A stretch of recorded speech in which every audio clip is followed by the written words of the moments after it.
China's economy has landed into deep trouble owing to a range of issues, including a severe food security crisis, the downfall of the Chinese tech industry, and a global outrage against Beijing. And now, Chinese companies have started defaulting. Some of the biggest state-owned Chinese companies are defaulting, which is hurting not just Chinese citizens but also Sinophilic companies outside China.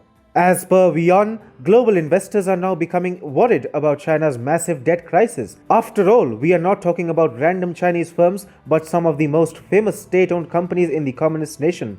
The state-backed Chinese firms have failed to pay back as much as $6 billion this year in bad loans. One of the most prominent default cases is that of Huachen Automotive Group. Earlier this year, Huachen defaulted on payment of principal and interest of a 1 billion yuan bond, which is approximately $151.88 million. Huachen is actually the state-owned parent of Brilliance China Automotive Holdings, a well-known automaker listed in Hong Kong that partners with BMW and manufactures luxury German cars. Another leading Chinese state-owned enterprise, Tsinghua Unigroup, defaulted and failed to repay the principal on a $450 million bond. The company owes an additional debt of $2 billion, and the investors are, of course, worried by the default in connection with $450 million bonds. Another shocking default case is that of Yongcheng Coal and Electricity, a famous Chinese state-owned enterprise known as China's Grey Rhino. It recently failed to repay a bond worth around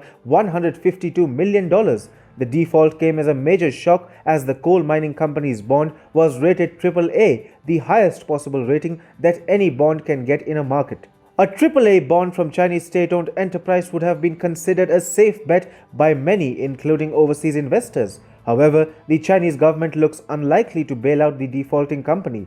In fact, the Chinese government is itself mired in debt trouble. China's local government debt is expected to hit a massive $4 trillion.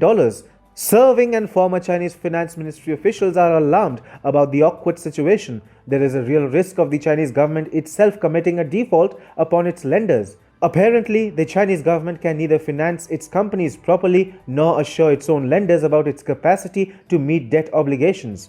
What about lenders? As per Yuan, they are no longer sure about the Chinese government bonds. So, these lenders are demanding even higher interest rates. The Chinese Communist Party and its propaganda machinery want us to believe that the Chinese economy is growing at a rapid pace. But the reality is that China is so cash-strapped that it cannot even repay its loans. Money is drying up in China as the great Chinese default is hurting not just the Chinese citizens but also the overseas investors.